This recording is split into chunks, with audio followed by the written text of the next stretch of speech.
Time has a way of leaving its fingerprints on everything it touches. This watch, this simple silver Timex, has been keeping time for nearly 60 years.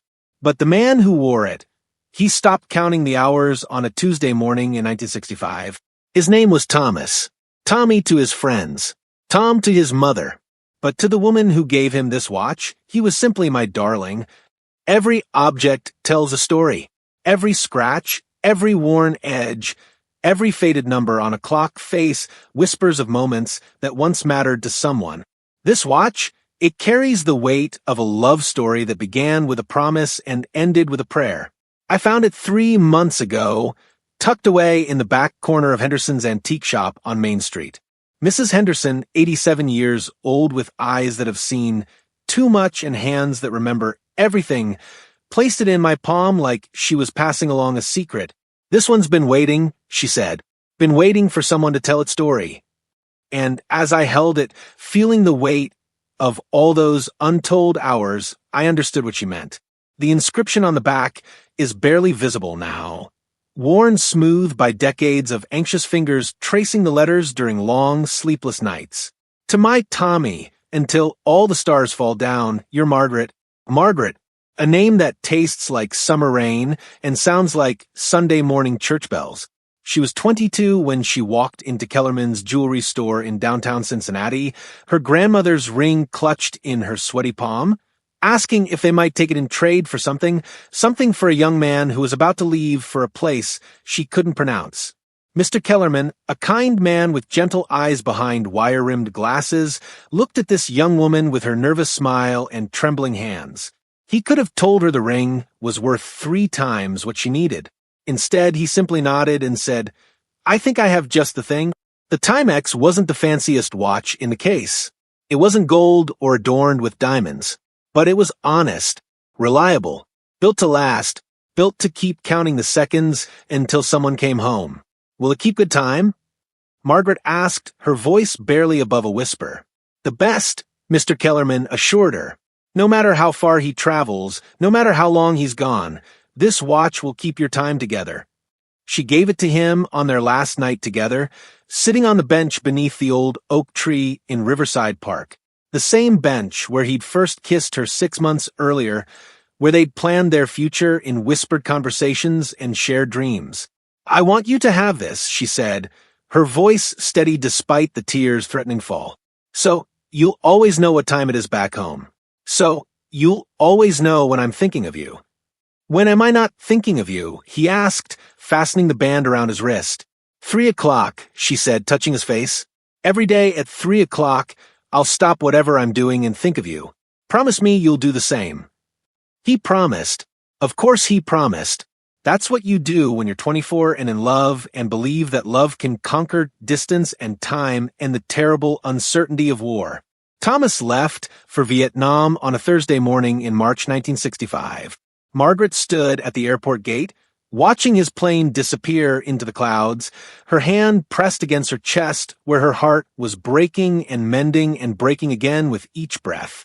For the first 6 months, the letters came regularly, pages and pages of his careful handwriting, telling her about the heat and the rain and the strange beauty of a country so far from home. He wrote about the men in his unit, good men with families and dreams and photos tucked into their helmets. He wrote about the watch, how it reminded him of her smile, how he checked it every day at 3 o'clock and thought of her doing the same back home. And Margaret, true to her word, stopped everything at 3 o'clock each day. Whether she was working at the telephone company having lunch with her mother, or lying awake at night staring at the ceiling, she would pause and send her thoughts across the ocean to wherever he was. The last letter arrived on a Tuesday in September. It was shorter than the others, his handwriting more hurried, as if he'd been interrupted while writing. He told her about a village they were helping to evacuate, about children with eyes too old for their faces, about how the watch had stopped working, but he'd found someone to fix it, because he couldn't bear the thought of missing their 3 o'clock appointments. "I'll be home for Christmas," he wrote. "I can feel in my bones. We'll sit under our tree in the park, and I'll tell you stories about the stars here, how they're the same ones you see, but somehow different. I love you, Margaret." I love you more than all the stars in both our skies. He never made it home for Christmas. The official notification came on a Wednesday. Missing in action, they said. His unit had been ambushed during the evacuation. Several men were unaccounted for. They would continue searching. They would notify her of any developments. But Margaret already knew. She'd known since Tuesday at 3 o'clock when she'd stopped her work and reached across the ocean with her thoughts and found nothing, an emptiness where his presence had always been, a silence where his voice should have been whispering back to her across the miles. She waited. Lord, how she waited. Days turned to weeks, weeks to months.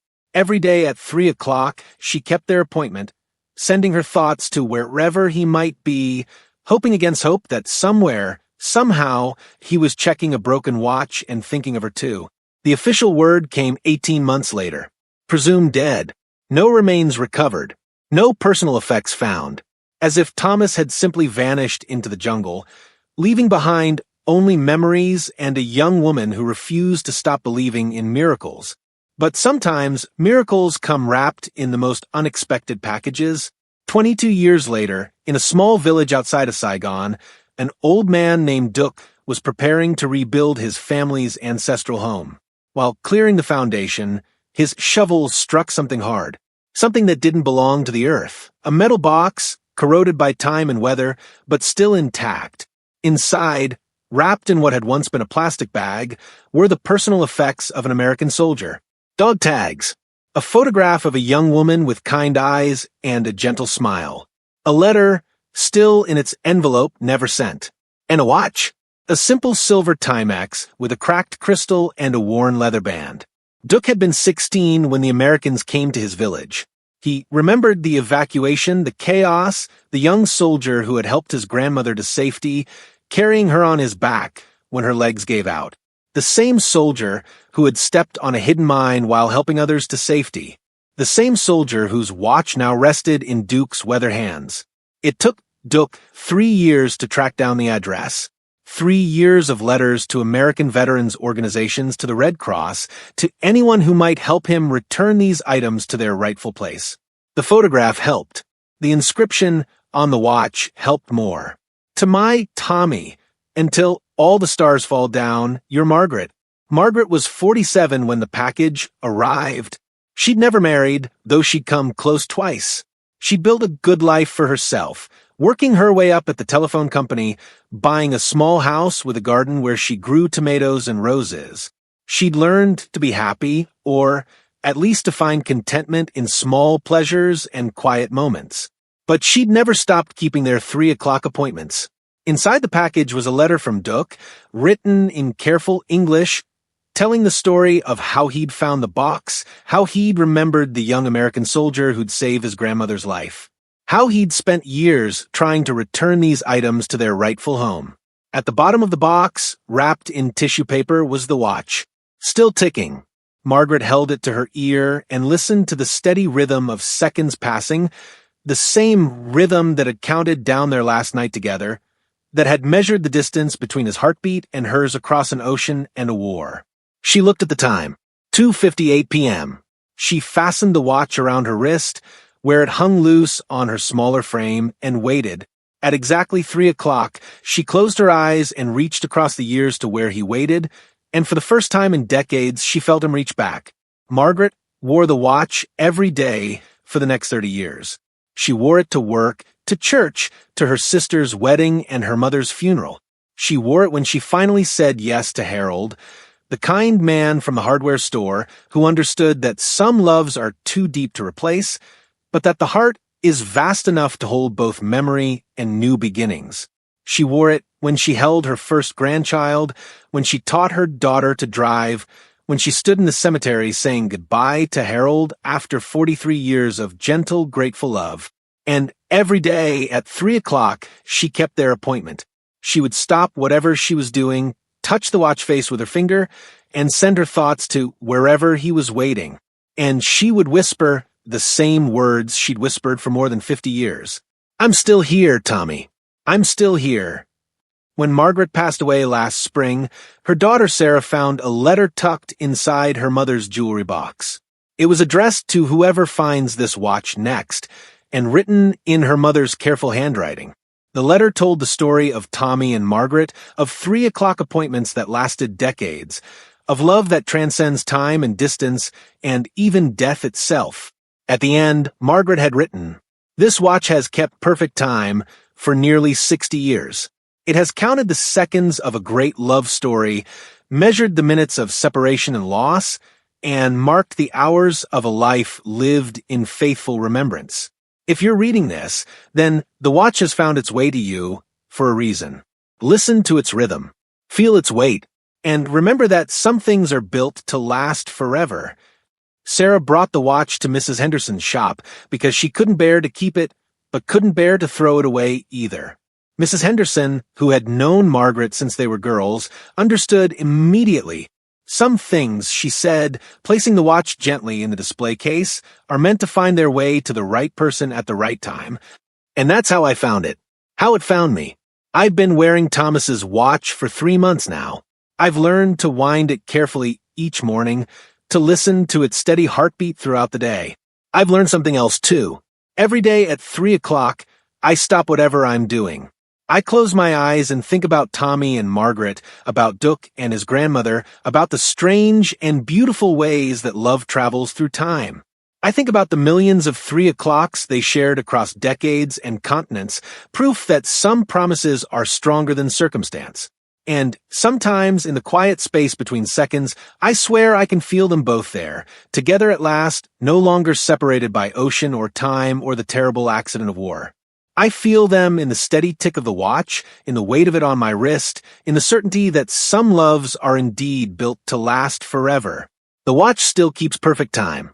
Every second counted, every minute measured, every hour marked with the precision of something that understands its purpose.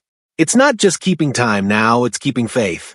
Faith in the power of promises made and kept, in the endurance of love that refuses to be forgotten.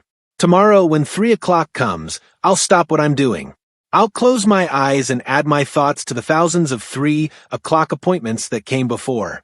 And maybe, just maybe, somewhere in the space between memory and eternity, Tommy will check his watch one more time and know that he is still loved, still remembered, still part of a story that refuses to end. Because that's what love does. It keeps time, it keeps faith, and it keeps the promises we make to each other even when the world tells us to let go. Especially then.